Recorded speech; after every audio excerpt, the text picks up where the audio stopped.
So hello, good afternoon, good morning, good evening to all. Welcome to this week's Soccer Hub Talks. We are here now with both Hernâni and Nuno Milheiro. I will present them in a few minutes. But before we start, I would like, as usual, for you to introduce some information about yourself on the chat box, such as the country that you are based in, and also some information about your job. Okay, please write it on a chat box so we can have a bit more of idea or about who is listening to this webinar, and to try to adapt a bit the content to your specific needs. Also, I would like to click on the like button if the audio and the video is okay. Okay, so please do it. As usual, we are having here our Soccer Hub Talks. Today we have invited both Nuno Milheiro and Hernâni Borges. Hernâni Borges is a soccer coach, a former soccer player. Nuno will present him better, giving some more details about him. And also Nuno Milheiro. Nuno Milheiro is a soccer scouting specialist. He's also now cooperating with the Soccer Hub as partnerships manager. So it's the first time he's doing this. I'm sure he will be quite good doing it. But either way, I'm going to introduce them on this discussion, and I will come back in about 35, 40 minutes. Okay, guys, see you in a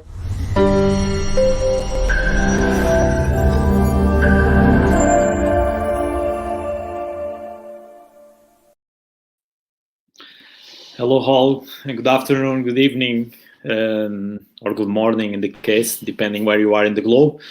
Thanks for being here to assisting, and also thanks to Hernâni to accept my challenge, and the first time I'm doing this, and because I believe, and as we all know, Soccer Hub is the educational platform, and education and sharing is learning. It's very important for all of us to grow, because we need to improve all the time, and these talks are very important also for that, to know the experience of people.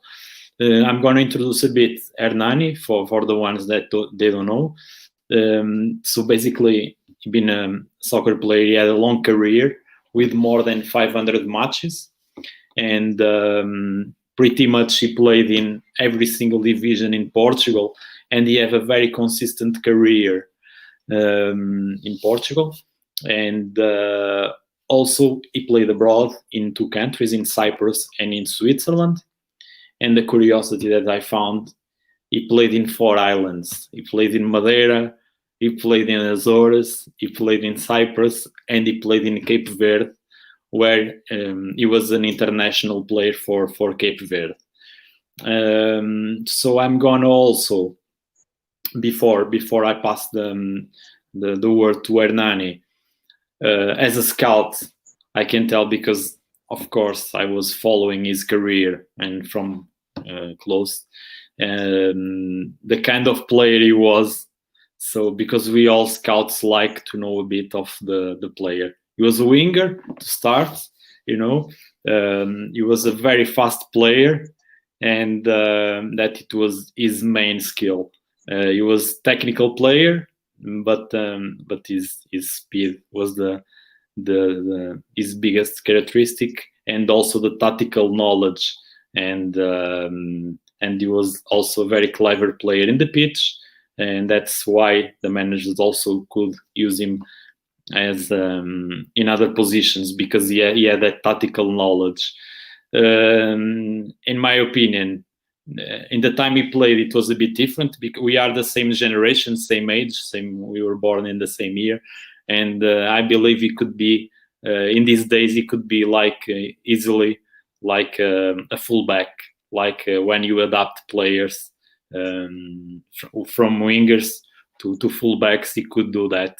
So I think I'm saying right. I don't know if you agree, Hernâni. And thank you again for being here, and tell me if I'm right, okay? And yeah, I pass the word to you. First of all, thank you Thank you very much for this opportunity. In these days of uncertainty because of this pandemic situation, it's very good to have this kind of chats for us to get closer. Of course, you are my friend, and I know you as a scout, and I appreciate a lot your work as in the scouting world. But of course, you exaggerate a little bit about my quality. For sure, the speed was my best quality, the quality that made me reach the top, the speed, the hard work, shooting, dribbling. But I learned a lot in the last years of my career. I learned more. Maybe I learned more in the last years than in the beginning, because you know, when you are young, when you think that you know everything, sometimes it's very difficult to accept others' opinion. And for me, it was the end of my career. Is like I was I was playing with joy, you know, not for the money, because I need money, of course. Everybody needs money in this world, but I was playing with joy. I was happy playing football, because every week, every day, every training, I was learning something, and I improved a lot in my football. And as you said before, I agree with you. Maybe in these days I could play as a fullback, because I did it before. When someone get a 5-50 yellow card or injury, and I had to do it, I did it, and I like to play as fullback. And maybe with my qualities, with the speed, with the timing, very important, the timing, playing from back to front. I think I could play in that position too. Perfect. Just to start also about our subject, that is of course adaptation to different realities. You were lucky in a way, you know, in football. After you can say you are lucky. During the time, sometimes you think it's hard, because you are always traveling, always moving, far from the family. We are going to talk about all those things. But I also want to say that you are now a soccer coach. I also had a chance to be closer to your work. Last work has been as an under 19 coach for Leções, and that's also, you know, a different transition. And we are gonna talk on both sides, because we know that as a players we think in one way, and also as a manager we see another side, you know. And I saw, of course, your career was very consistent in terms of numbers, in terms of games. And I would like to provoke you a bit and ask if you, as a coach, would like players with that kind of profile, that you know what to count on, and that you know that are very regular, and you need to take it off, because that's the new information you are giving me, that you didn't like to listen some advices. But yeah, so you think it's important, a player that can keep the level. Sometimes some players, as we know, they reach the peak and they have one good season, 2 good seasons, and then they struggle. They promise a lot, and your career was built based on work. And it was pretty much, of course, you, by the end of the career, like everybody, starts to come down, but it was always going up, and it was starting not on an easy way. So yeah, I would like to ask you if you think it's important as a manager to have those kinds of players, that you can count on them. Of course. This in football, intelligent players make the difference, but you need everything. You need strong players inside the pitch, strong players outside the pitch. First, you need to understand what the player can give you in a different context. To answer your question, because today you have something that is different. It's maybe the most important thing in our days, that it's information. When I started, I had no, I had information, but not like this.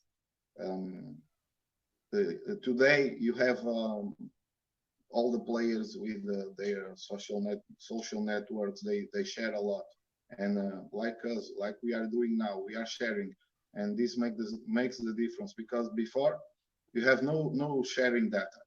Everyone makes his job and keep for them. Today you have you share, and when you share, you know that maybe you can do something different. Maybe you have to do something different.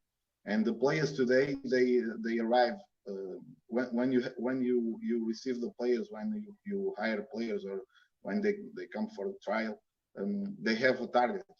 And maybe today this is the biggest how can I say this? It's the biggest challenge for the coach, because today the player doesn't come alone. Today the player comes with his father, with his agent, with his personal trainer, with his girlfriend. It's a lot of people saying different things to him, and he's the one who will produce the work, you know. And when the coach receives this kind of player, this new generation, is not easy. You must be very strong dealing with the people, with the player, because they have a mentality, they have a target. They want to be like Ronaldo, they want to be like Messi. Most of all Ronaldo, because everyone sees Ronaldo and think Ronaldo reached the top because he works hard, not only because he worked hard. Ronaldo, and I had the privilege of playing against him. He's a very, very talented player. He's top player. Maybe we will never see again a player like him. Ronaldo and Messi, they are at top for a long time, and everybody speaks about these two players. But I don't see a player that can reach them. You know, that can at least be at their foot. And when you have a player like Ronaldo, that they make a lot of marketing because his career was based on hard work. Okay, he worked hard. He worked really hard. I don't know him personally, but we have common friends, and I know a lot of sacrifices he did to reach the first stage of his career. And it wasn't only hard work. A lot of sacrifice, but a lot of quality too. And when you can join these two situations together, you are ready to go for a challenge. But all coaches want intelligent and players that want to work, that want to learn, to grow. But first, you need to understand how can they do it, and how they think they will do it. This is very important. Yeah, that's true. That we have a question in here, but before, just not to lose the track of our conversation.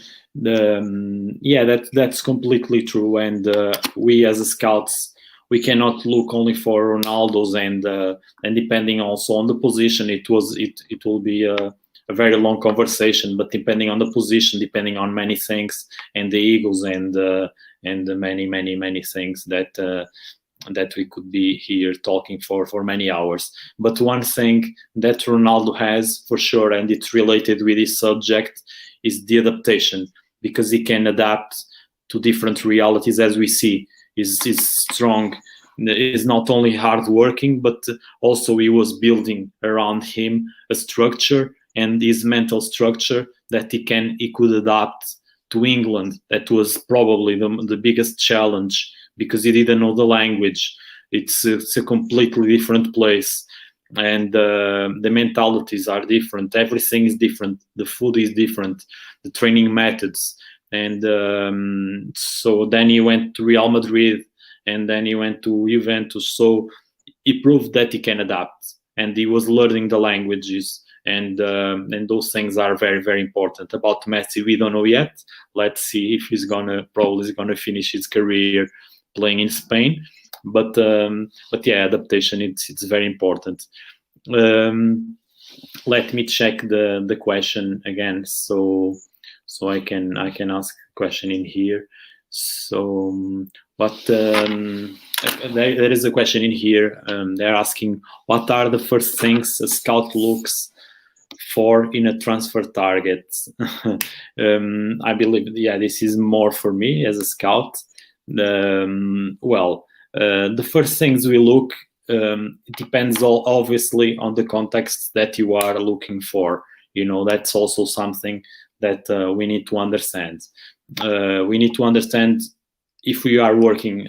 I assume that if we are working for a club, let's say we are scouts for a club, we need to see the reality of the club. If you can get the player, if you cannot get the player, we need to see the philosophy of the club.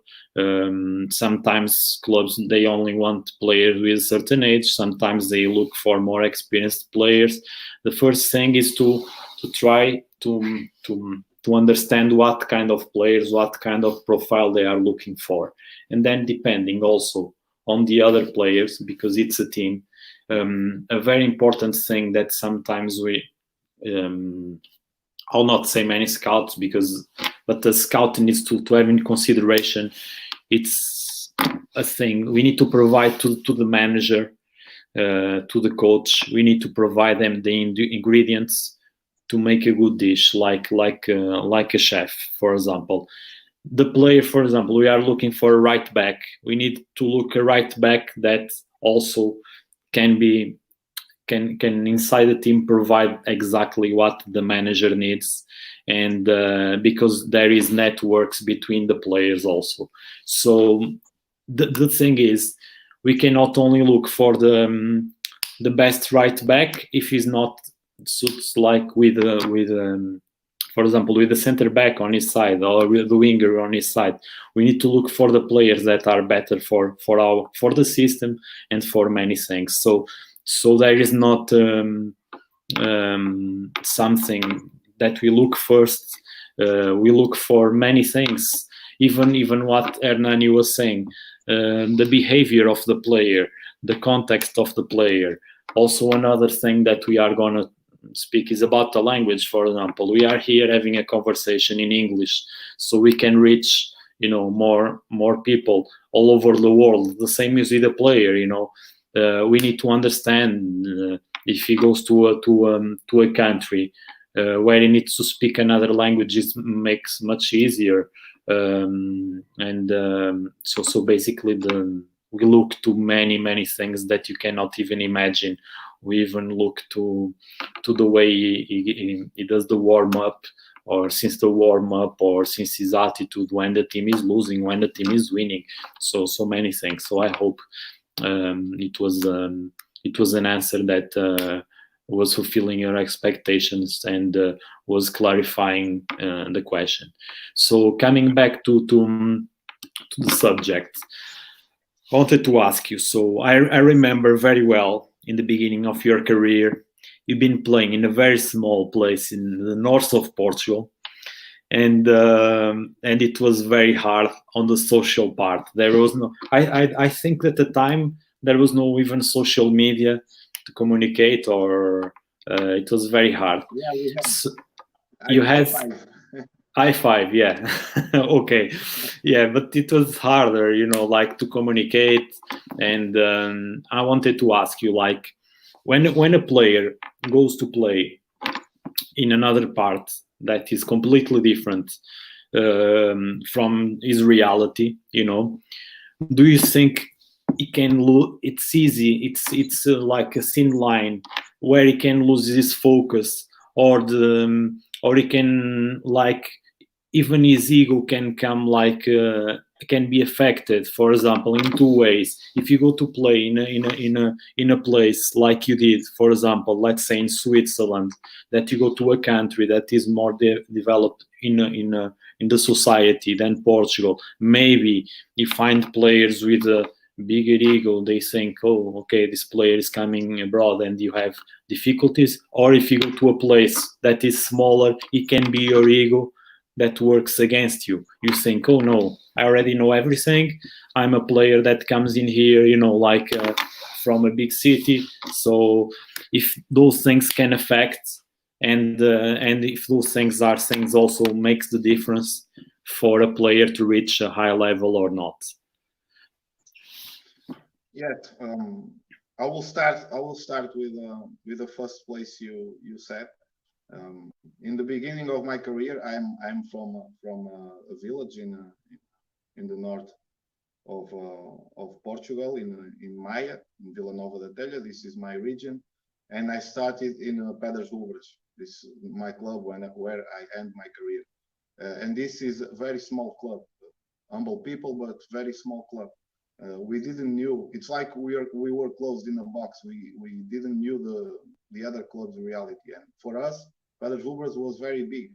When I had my first opportunity to play outside, I started in the regional divisions, and at the first moment, I knew that there was more football that the football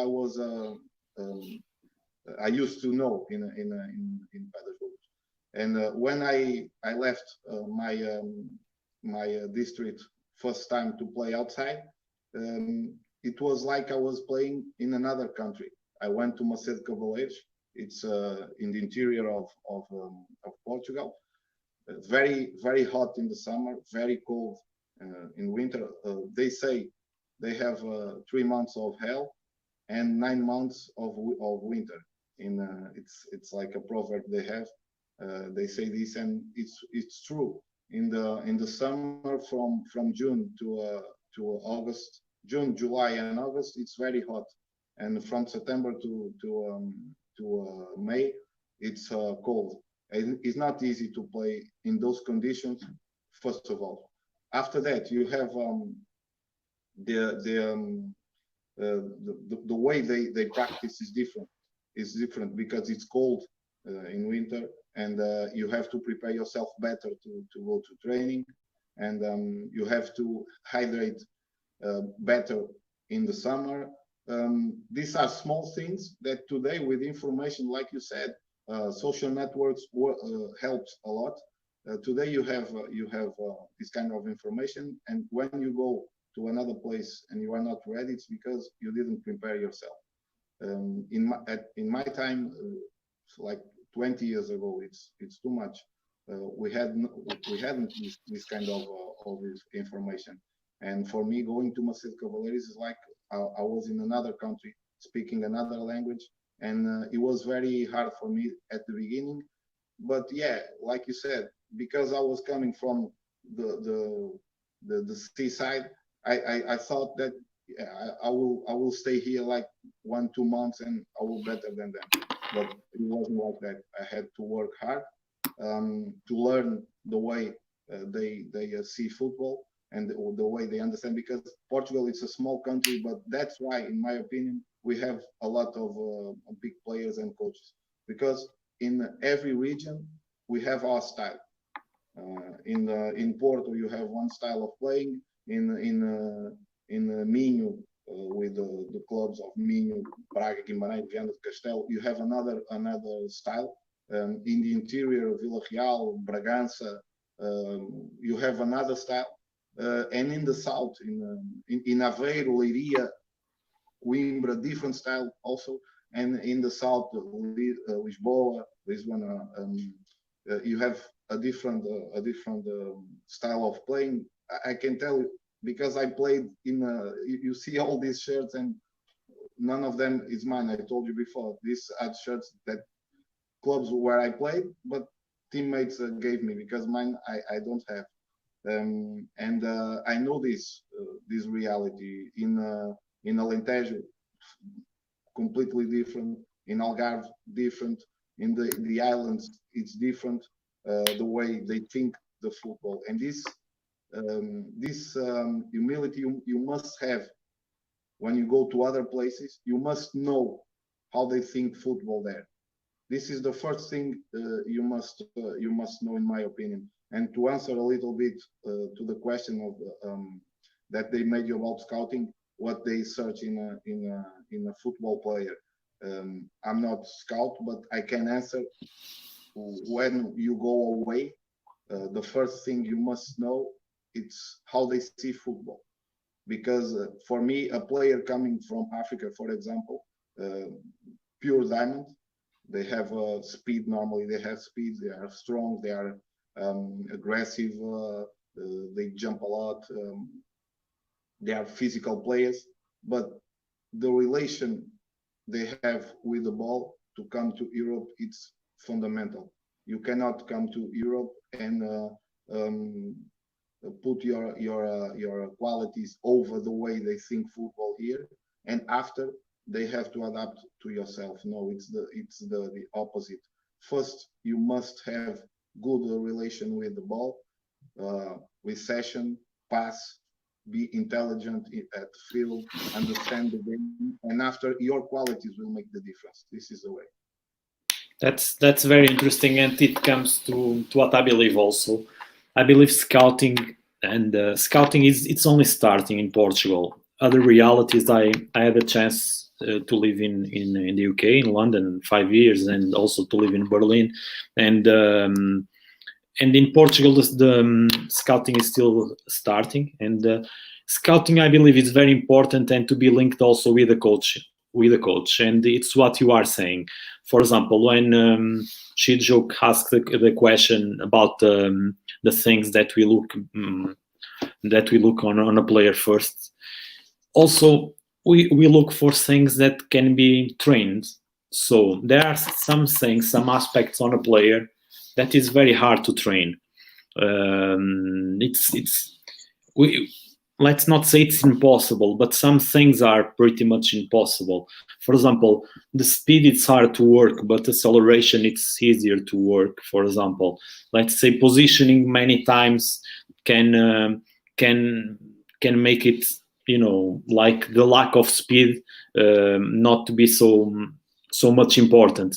So the thing is, scouting, yeah, exactly, can compensate that part. So I believe it's linked between the manager, of course, the club philosophy, and the coach, because sometimes as a scout, I can identify a player, and if I pass a report, let's say, to the sports director, and also a report to the coach will do the big work with the player, because it doesn't matter if I found a great player with a great potential, if in the end the manager is not going to train with him, or is not giving him the opportunity, or is not going to play. So I believe communication is very important. So exactly the opinion. Of course, opinions can be different, but like Hernâni said, like for example, African players, we know that it's very important a manager to teach him. Let's talk about Jesus, for example.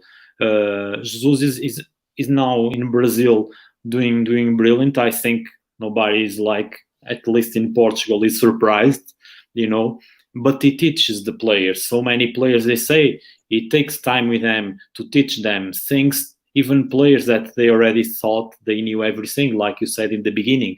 And that's why scouting it's very important. We find the players, we can access the player, and we can identify his weakness and also the strong points. But of course, after, it depends on the way he adapts, and it depends on many things. But if we make easier all the contexts, that it's better for everyone, and especially for the player, that is very, very important. So there is another question in here from Ruben Lameiras to Hernâni. What is the most difficult?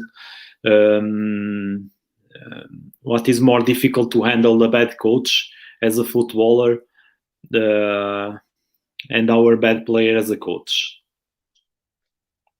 Yeah, this is a tricky question.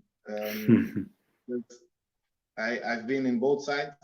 and has a player. I had bad coaches. It's true. I don't need to lie anymore because I left football as a player and I'm starting as coach now. I had bad coaches. Not bad coaches because they were bad person or they were bad to me, but because the way I developed myself with them was not good, and not only for me, for other players also. And when you have good players in your team, and for me it's very important when I start. The way I start, I must end much better.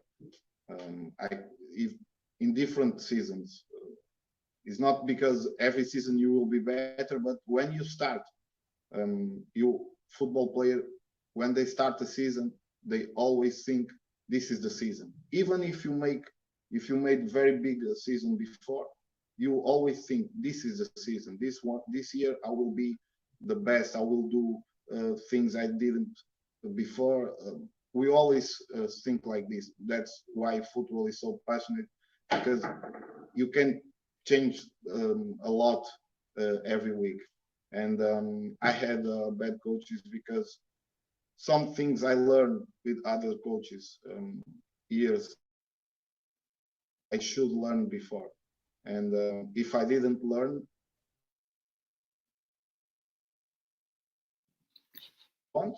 and in some situations that's true also. And in others, no one had the way or the knowledge to tell me and to teach me. Like you said, Jesus, it's a reference for a lot of people because his work is not only as a coach, he is a teacher also, because he knows a lot, and he has no problem of stopping and try another one, try, and correct the players, searching perfection.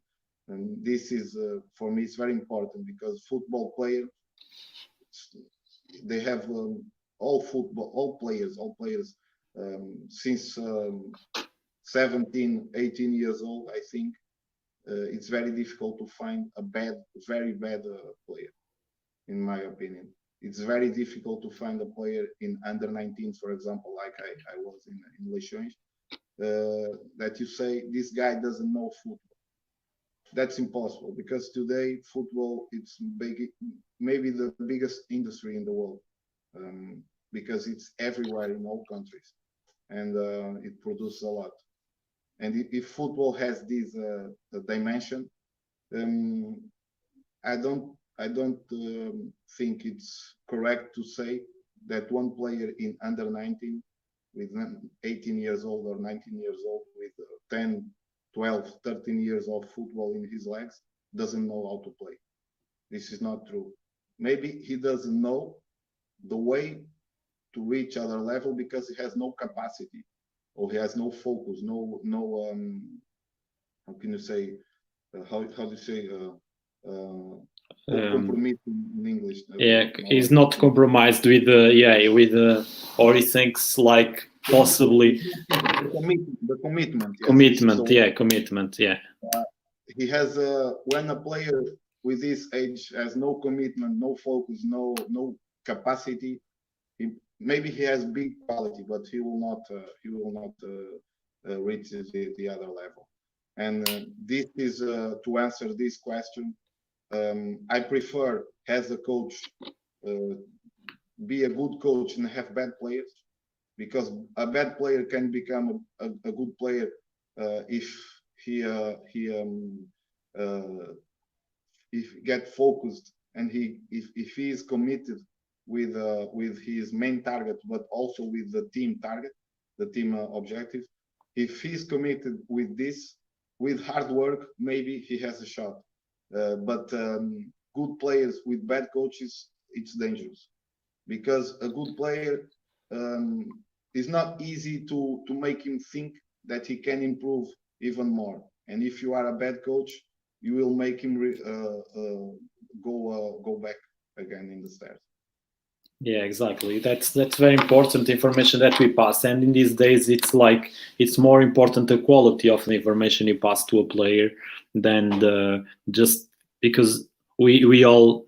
I even wrote an article recently for Soccer Hub that we all have on our life daily basis. We have many decisions to take, and the players in these days they have videos, they have information about the opponent, things that were not happening before. They have individual information about the opponent.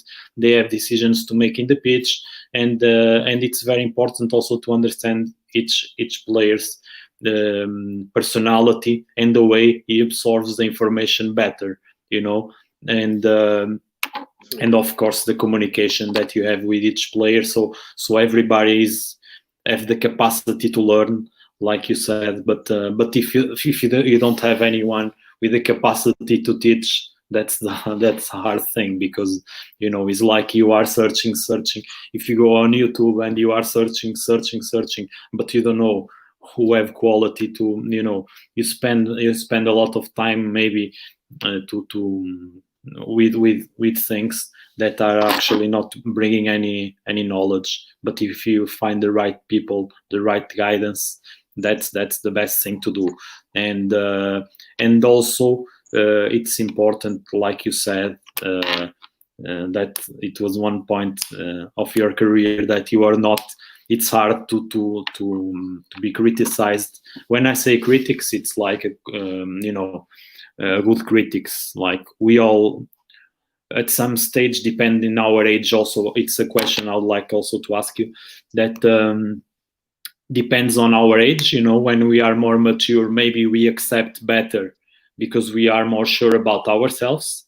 And in another age, we just think like we know everything, and another age, maybe we take more advices from our parents if they know about football. Another age, maybe from our agent, and it's hard in these days for a coach. I believe, I'm not a coach, but because you have many people giving opinions, even the supporters, and sometimes some players are more focused on that.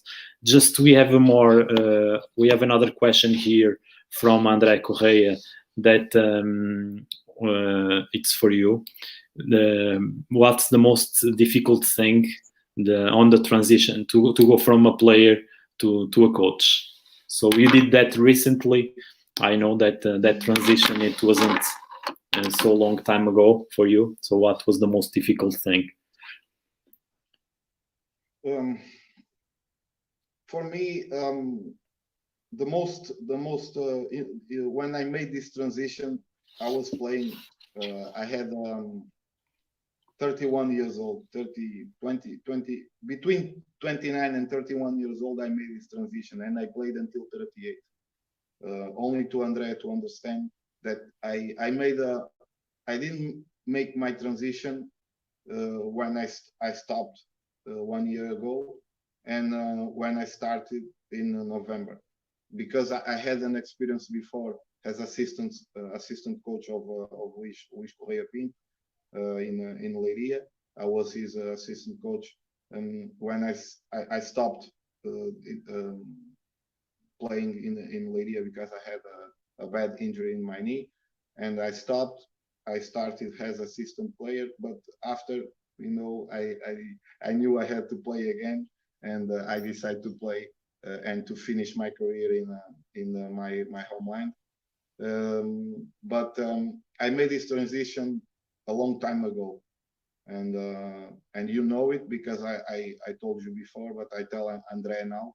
It's not easy, and Nuno spoke about something that's very important: when you know yourself. And when I knew I couldn't get another chance to go to higher levels, I decided that maybe what I was doing in football was not my how can I say, vocation. It's vocation. Yeah. It was not your target, your goal, like to keep like yeah. I always want to be a football player, and I cannot complain, because I think I had a good career, and I play in very, very good clubs, very difficult clubs with difficult, not easy to play, with fans, with big fans. They support, but they push a lot too, and you must face the game, and has the way they see the game.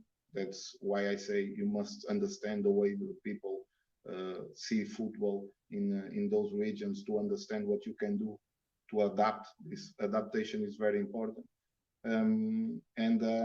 When I had 29, 30 years, I see my career, and I see what I can reach, and I know I will not reach the first division again. So I look to younger players, I look to my teammates, and they start to see me as an example, the way I practice, the way I prepare myself to go to training, my joy every day.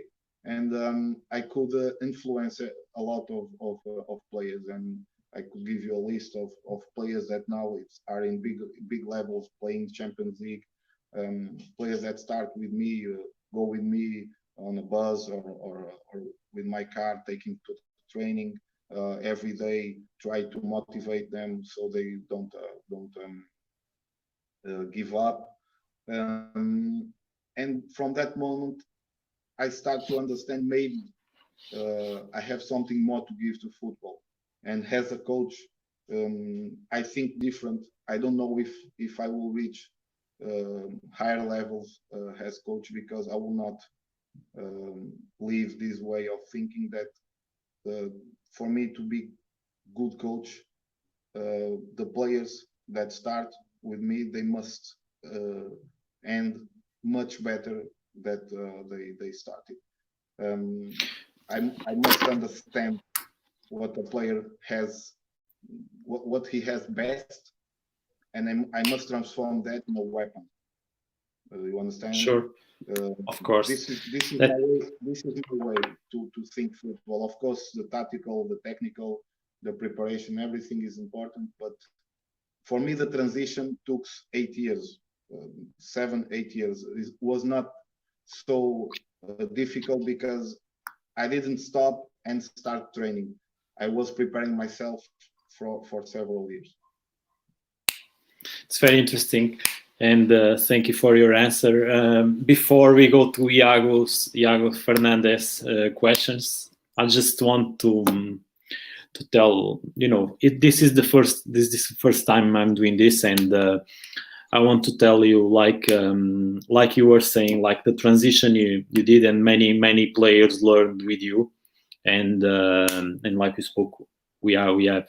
I'm lucky. I'm your friend, and we have a good friendship. And I was following your career, and when Ricardo Valveira was inviting me for this excellent project that is the talks and the platform that is educating people for football.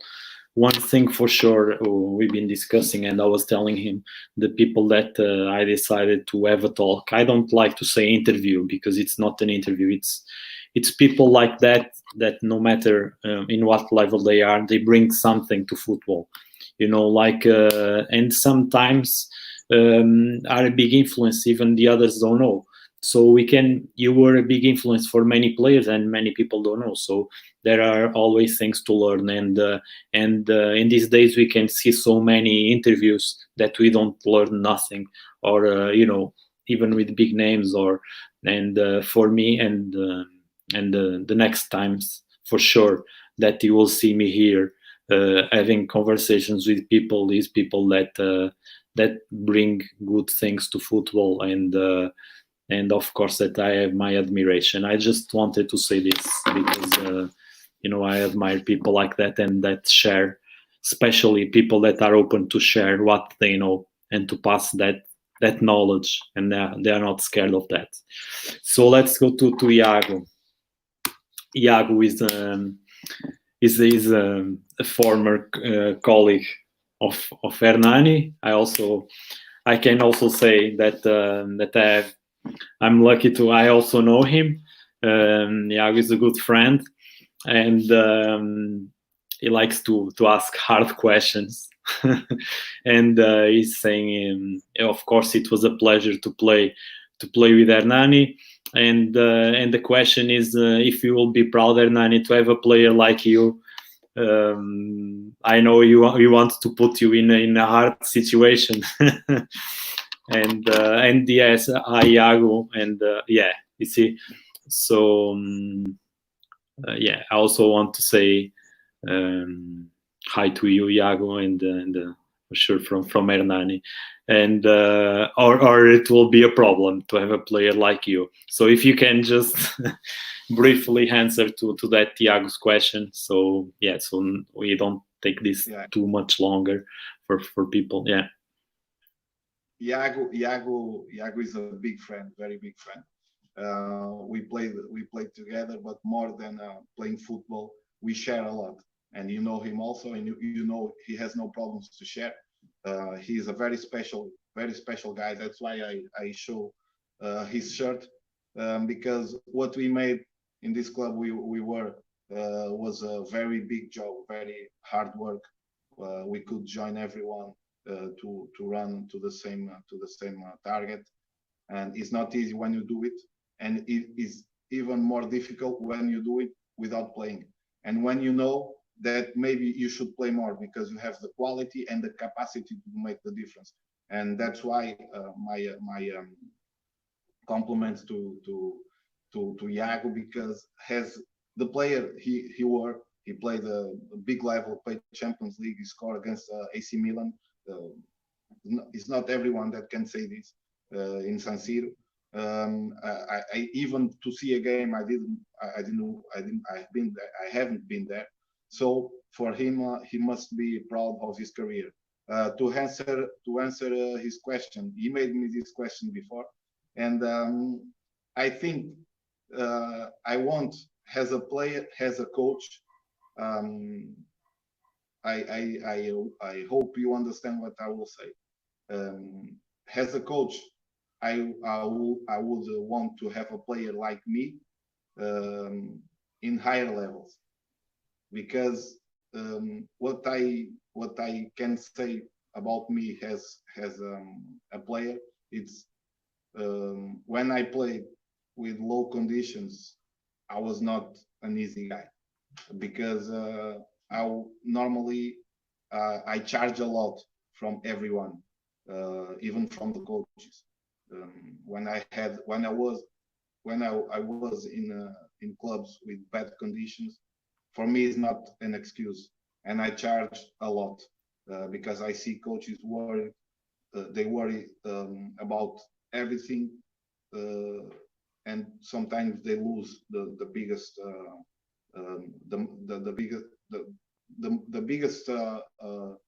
focus of his job.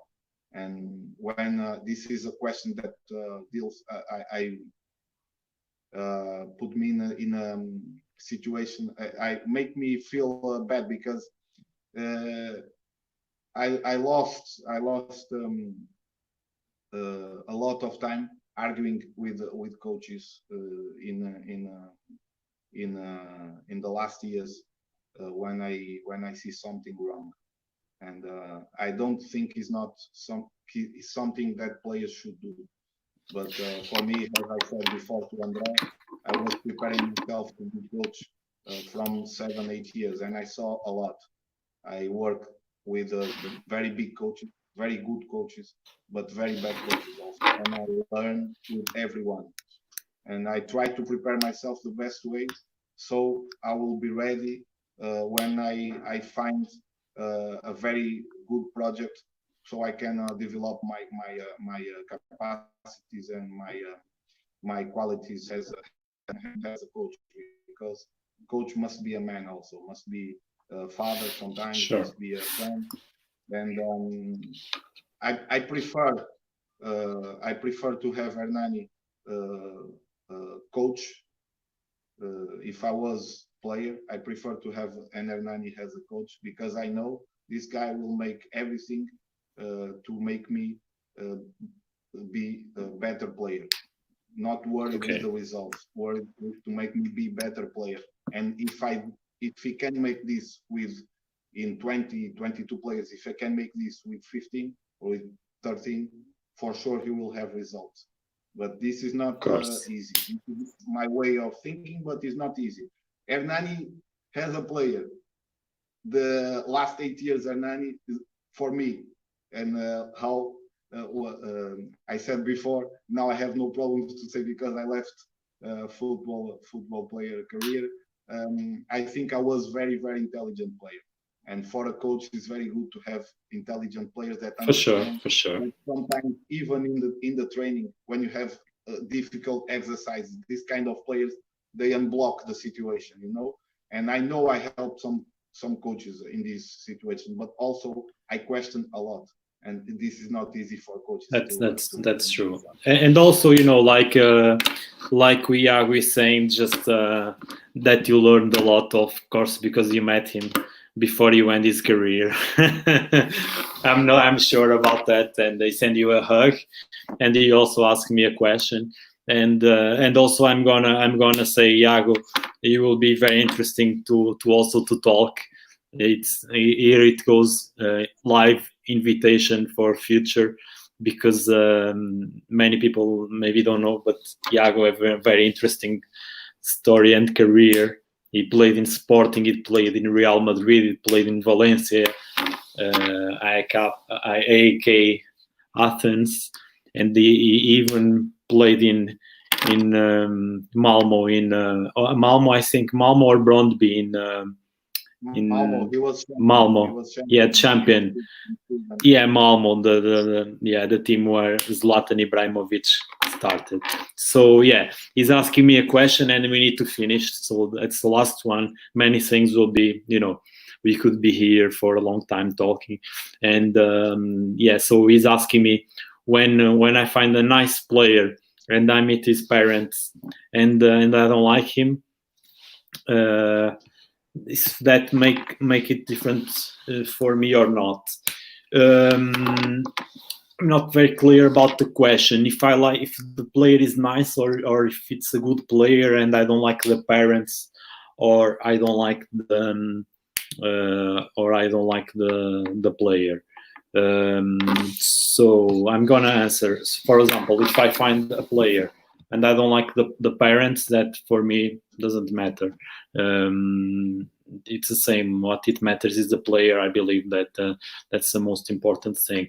If it's like the opposite, if it's like I like the parents, I like the player as a person, but he doesn't have the conditions or the capacities or the skills, I always try to, you know, to be honest and say that I believe we all have capacities. And if it's not in Real Madrid, it's in Barcelona, or if it's not the first division, is the second. I think we need to be honest with ourselves and to see, you know, our limits, also our limitations, and accept. But there is a space for us to be happy and doing the things we like.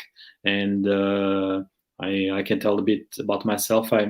I became scout because I was all these years, you know, like searching what is actually my passion inside football. I could go to be a manager or not, and I think is that part. I believe it answers to Iago's question, and that's it. Thanks again, Hernâni. It was a pleasure, like always. Thanks, Ricardo, for the opportunity also, and thank you for everybody that have been watching live, and also the others that can watch after. That you can watch on YouTube also and on Facebook. And don't forget to check the courses, because the education is very important, and in these days, especially that we are home, we have time, and you have also a promotion there that it's a special promotion. The coupon that you can see there, you have 25% in the courses, and the content on the courses. It's always good. It's always good to learn and to improve. So thank you all, and see you next time. Okay, bye guys.